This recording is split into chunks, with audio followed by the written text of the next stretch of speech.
যেখানে শেখ হাসিনা জুলাই গণ অভ্যুত্থানে শত শত ছেলেমেয়ের চোখ কেড়ে নিয়েছে, এই সরকার তারেক রহমানের সরকার এসে ৫ মাসের মাথায় একজন কিশোরের চোখ কেড়ে নিলেন। আমরা বুঝতে পারছি এই সরকার পুরনো পথেই, স্বৈরাচারের পথেই হাঁটছে। অগণতান্ত্রিকভাবে তারা ক্ষমতায় থেকে দেশকে নৈরাজ্যের দিকে নিয়ে যাচ্ছে।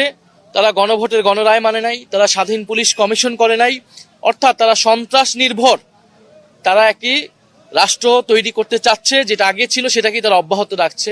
এবং যিনি স্থানীয় এমপি, যিনি একজন হুইপ, তিনি যেখানে দলকে নিয়ন্ত্রণ করার কথা তিনি নিজেই সন্ত্রাসী পালছেন এবং তার অনুসারীরা এখানে দিবালোকে এবং সন্ধ্যার সময় সকলের সামনে স্পষ্টভাবে হামলা করেছে। এখন হামলা হয়েছে, আমরা এখন পর্যন্ত কেউ গ্রেফতার দেখিনি, কারণ পুলিশ বলছে মামলা হয়নি। ফলে মামলা করার জন্য আমাদের বিক্ষোভ মিছিলকে কিন্তু আমরা স্থগিত করেছি, যেহেতু ১৪৪ ধারা এবং পুলিশ অনুরোধ করেছে আমাদেরকে। আমরা মামলার জন্য আসতে দিয়েছি, তারা মামলার জন্য আমাদেরকে প্রথমে আসতে দেয়নি, বাধা দিয়েছে কয়েক দফায়। আমাদের মাহমুদা মিতু ওনার গায়ে হাত তুলেছে পুলিশ, এবং কিন্তু আমরা বলেছি মামলা না নিয়ে আমরা মাঠ ছাড়বো না, আমরা হবিগঞ্জ ছাড়বো না। হবিগঞ্জের মাটিতে প্রয়োজন আমাদের লাশ পড়ে থাকবে, কিন্তু আমরা মামলা হওয়া পর্যন্ত অপেক্ষা করব। এবং একটা পর্যায়ে পুলিশ মামলা করতে আমাদেরকে এই ক্যাম্পে নিয়ে এসেছে। আমরা অভিযোগ দায়ের করেছি, তারা 2 ঘন্টার মধ্যে, রাতের মধ্যে বলেছে মামলার কোর্ট দিবে। এবং আপনারা দেখতেছেন, আশেপাশে শুনতেছেন যে সন্ত্রাসী বাহিনী, যে স্থানীয় এমপির এবং বিএনপির সন্ত্রাসী বাহিনীরা তারা কিভাবে আতঙ্ক তৈরি করার চেষ্টা করছে। আপনি দেখেন গত 16 বছর তাদের এই উলম্ফন কোথায় ছিল। যখন বালুর ট্রাক দিয়ে বেগম খালেদা জিয়ার বাসভবন আটকে রাখা হয়েছিল, আজকে তারা সেই ট্রাক বসিয়েছে। তো তাদের হিম্মত হয়নি তখন সেই ট্রাক সরানোর। গত 16 বছর তাদের হিম্মত কতটুকু বাংলাদেশের জনগণ কিন্তু দেখেছে। সাধারণ মানুষ যদি গণ অভ্যুত্থানে নেমে না আসতো, ছাত্ররা নেমে না আসতো, এই গণ অভ্যুত্থান সফল হতো না। আপনি যদি বলেন এখানে মিথ্যা প্রোপাগান্ডা ছড়ানো হচ্ছে যে নাসিরউদ্দিন পাটোয়ারি কটূক্তি করেছে, এটা বলেছে সেটা বলেছে, নাসিরউদ্দিন পাটোয়ারি অথবা আমাদের দলের যে কেউ যদি প্রচলিত আইন বিরোধী, আইন লঙ্ঘন করে কোনো বক্তব্য দেয়, আইন অনুযায়ী তার ব্যবস্থা হবে, আইন অনুযায়ী সেটা ব্যবস্থা নেওয়া হবে।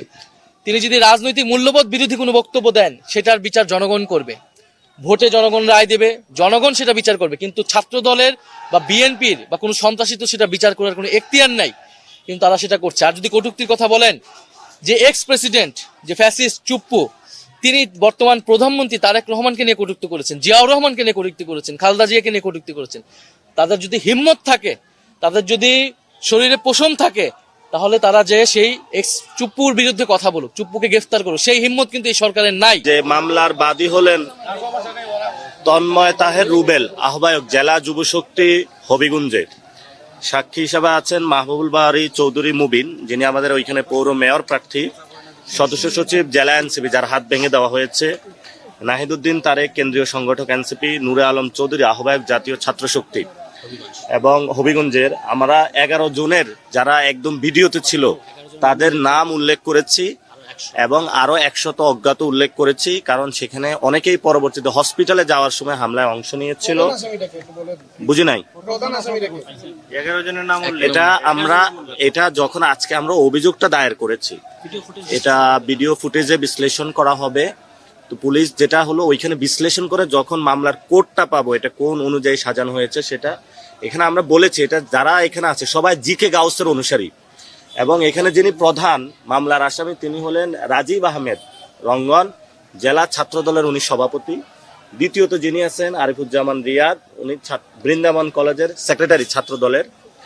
আমরা এখানে এটা উল্লেখ করেছি, প্রায় আমাদের ক্যামেরা, ল্যাপটপ থেকে 20 লক্ষ টাকার যন্ত্রপাতি তারা নিয়ে গেছে।